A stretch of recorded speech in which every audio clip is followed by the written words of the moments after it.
Hello guys, എൻ്റെ മറ്റൊരു long വീഡിയോയിലേക്ക് എല്ലാവർക്കും സ്വാഗതം. ഇന്ന് ഞാൻ വന്നിട്ടുള്ളത് മിക്സഡ് വെജിറ്റബിൾ സോയാ കറിയായിട്ടാണ്.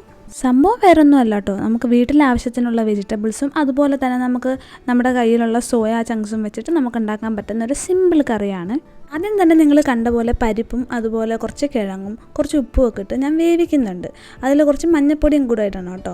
അതിന് ശേഷം നമുക്ക് നമ്മുടെ സോയ എടുത്തിട്ട് നല്ലപോലെ വെള്ളത്തിൽ ഇട്ടിട്ട് നമ്മളത് ചൂടാക്കണം. ചൂടാക്കിയതിന് ശേഷം പിഴിഞ്ഞെടുക്കണം. സോയ തിളപ്പിച്ചെടുക്കുമ്പോഴും നമുക്ക് കുറച്ച് അതിലോട്ട് ഉപ്പിട്ട് തിളപ്പിക്കാം കേട്ടോ. ആവശ്യത്തിന് മാത്രം കുറച്ച് ഉപ്പിട്ടാൽ മതി.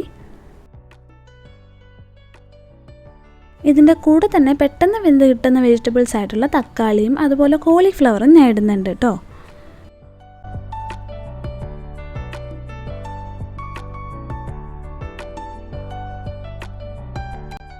അപ്പോൾ നമ്മുടെ സോയ വെന്തിട്ടുണ്ട്. സോയ നമുക്ക് സാധാ തണുത്ത വെള്ളത്തിലോട്ട് എടുത്ത് മാറ്റി വെക്കാം. അതിനുശേഷം ആ ചൂട് പോയതിന് ശേഷം മാത്രം നമുക്ക് പിഴിഞ്ഞെടുത്താൽ മതി.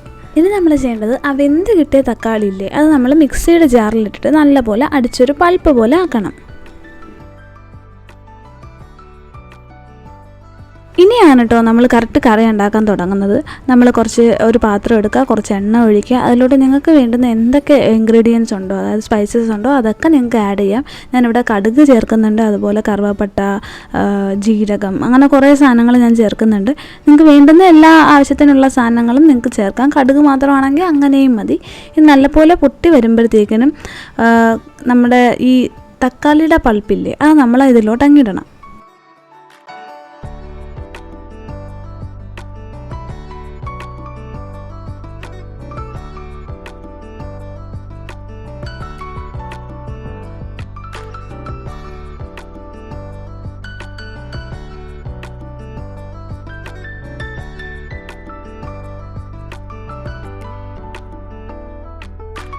ഇനി നമ്മൾ ചെയ്യാൻ പോകുന്നത് ആവശ്യത്തിന് നമുക്ക് വേണ്ടുന്ന പൊടികളാണ് ആഡ് ചെയ്യുന്നത്. മഞ്ഞൾപ്പൊടി ഞാൻ ഇതിൽ ആഡ് ചെയ്യുന്നില്ല, കാരണം നമ്മൾ ഓൾറെഡി ആദ്യമേ വെന്ത് വെച്ച് പരിപ്പിലൂടെ നമ്മൾ ആവശ്യത്തിന് മഞ്ഞൾപ്പൊടി ഇട്ടിട്ടുണ്ടായിരുന്നു. അതുകൊണ്ട് തന്നെ ഇതിൽ ഞാനിപ്പോൾ ആഡ് ചെയ്തിട്ടുള്ളത് മല്ലിപ്പൊടിയും അതുപോലെ മുളക് പൊടിയാണ്.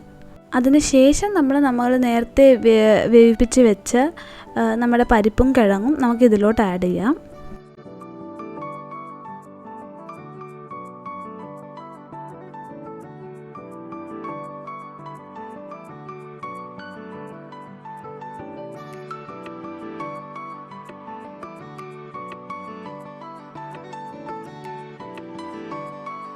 ഇനി ഞാൻ ഇതിലോട്ടാണ് ക്യാരറ്റ് ആഡ് ചെയ്യുന്നത്. നിങ്ങൾക്ക് വേണമെങ്കിൽ നമ്മൾ പരിപ്പൊക്കെ വേവിപ്പിക്കാൻ വെക്കുമ്പോൾ തന്നെ അതിലോട്ട് ആഡ് ചെയ്യാം. പൊതുവേ ക്യാരറ്റ് എനിക്ക് അധികം വെന്തതിന് ശേഷം കഴിക്കുന്നത് ഇഷ്ടമല്ലാത്തതുകൊണ്ടാണ് കേട്ടോ ഞാൻ ഇതിലോട്ട് ആഡ് ചെയ്യുന്നത്. ഇതാകുമ്പോൾ കുറച്ചേ നമുക്ക് വെന്ത് കിട്ടത്തുള്ളൂ, അതുകൊണ്ടാണ് ഇതിൽ ആഡ് ചെയ്യുന്നത്. ഇതിന് ശേഷം ഇത് കുറച്ച് നേരം അടച്ച് വെക്കുക, കുറച്ച് വെള്ളം ഒഴിച്ചതിന് ശേഷം. അതിന് ശേഷം നമ്മുടെ സോയ ആ സമയം തണുത്തിട്ടുണ്ടാകും, അത് നമ്മൾ നല്ലപോലെ പിഴിഞ്ഞെടുക്കുക. പിഴിഞ്ഞ സോയ അങ്ങോട്ട് മാറ്റി വെച്ചിട്ട് നമുക്ക് കുറച്ച് തക്കാളി ആഡ് ചെയ്യാം. അതിന് ശേഷം നല്ലപോലെ മിക്സ് ചെയ്ത് കുറച്ചുകൂടെ വേവിപ്പിക്കാനായിട്ട് വെക്കാം. അതിനുശേഷം നമ്മൾ ചെയ്യേണ്ടത് ഇതൊക്കെ വേണമെങ്കിൽ ആഡ് ചെയ്താൽ മതി. ഇത്രയും വെജിറ്റബിൾസ് നിങ്ങൾ വേണമെങ്കിൽ ആഡ് ചെയ്താൽ മതി. അതുപോലെ ഇപ്പോൾ ഞാൻ ഒഴിക്കാൻ പോകുന്നത് കോൺഫ്ലവർ പൊടി കുറച്ച് ചൂടുവെള്ളത്തിൽ കലക്കിയതാണ്. അതും നിങ്ങൾക്ക് വേണമെങ്കിൽ മാത്രം ഒഴിച്ചാൽ മതി. ഞാനിപ്പോൾ അത് ഒഴിക്കുന്നത് എന്തിനാണെന്ന് വെച്ചാൽ കറിക്ക് കുറച്ച് തിക്നെസ് കിട്ടാനായിട്ടാണ്. അത് വേണമെങ്കിൽ മാത്രം നിങ്ങൾ യൂസ് ചെയ്താൽ മതി കേട്ടോ. ഇതിനൊക്കെ ശേഷമാണ് നമ്മൾ അവസാനമാണ് സോയ ആഡ് ചെയ്യുന്നത്. കാരണം സോയയ്ക്ക് പൊതുവേ ഒരുപാട് വേവിപ്പിക്കേണ്ട കാര്യങ്ങളൊന്നുമില്ല. സോയ പെട്ടെന്ന് വെന്ത് കിട്ടുന്നൊരു സംഭവമാണ്. അതുകൊണ്ടാണ് അവസാനം വേണം സോയയുടെ കറി ഉണ്ടാക്കുമ്പോൾ എപ്പോഴും അവസാനമാണ് പൊതുവേ ആഡ് ചെയ്യാറ്. ഞാൻ അങ്ങനെയാണ് ചെയ്യാറ്. ഓരോരുത്തരുടെ രീതിയിൽ ചെയ്യുന്നതേ ഉള്ളൂ.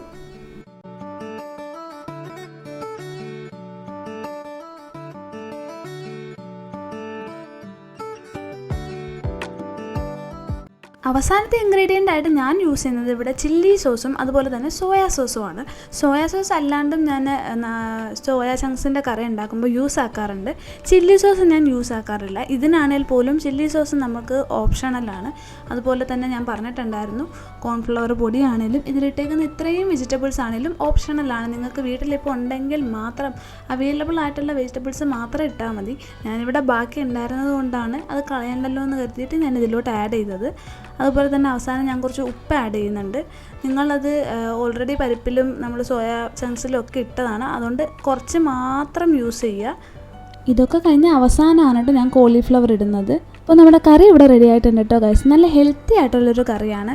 നിങ്ങൾക്ക് ഇഷ്ടപ്പെടുകയാണെങ്കിൽ ട്രൈ ചെയ്തിട്ട് കമൻറ്റിലൂടെ എന്നെ അറിയിക്കാൻ മറക്കരുത് കേട്ടോ. അതുപോലെ തന്നെ ഞാൻ ആദ്യമേ പറഞ്ഞ കാര്യം ആരും മറക്കരുത്. ഒരുപാട് കാര്യങ്ങൾ ഇതിൽ ഓപ്ഷണലാണ്. വെജിറ്റബിൾസ് ആയിക്കോട്ടെ, സ്പൈസസ് ആയിക്കോട്ടെ, സോസ് ആയിക്കോട്ടെ, കോൺഫ്ലവർ പൊടി ആയിക്കോട്ടെ, ഇതൊക്കെ നിങ്ങൾക്ക് വീട്ടിലുള്ളത് മാത്രം വെച്ചിട്ട് നിങ്ങൾക്ക് ഉണ്ടാക്കാൻ പറ്റുന്നൊരു കറിയാണ്. അപ്പോൾ ഇഷ്ടപ്പെടുകയാണെങ്കിൽ ഉണ്ടാക്കി നോക്കുക, നിങ്ങൾ ട്രൈ ചെയ്ത് നോക്കുക. ഇഷ്ടപ്പെടുകയാണെങ്കിൽ നിങ്ങളുടെ അഭിപ്രായം എൻ്റെ കമൻറ്റ് ബോക്സിലൂടെ, ഇഷ്ടപ്പെടുന്നില്ലെങ്കിലും ഉണ്ടെങ്കിലും എങ്ങനെയാണെങ്കിലും കമൻറ്റ് സെക്ഷനിലൂടെ നിങ്ങളുടെ അഭിപ്രായം അറിയിക്കാൻ മറക്കണ്ട കേട്ടോ. അതുപോലെ ഒരുപാട് വീഡിയോസ് ഞാൻ എൻ്റെ ചാനലിൽ ഇടുന്നുണ്ട്.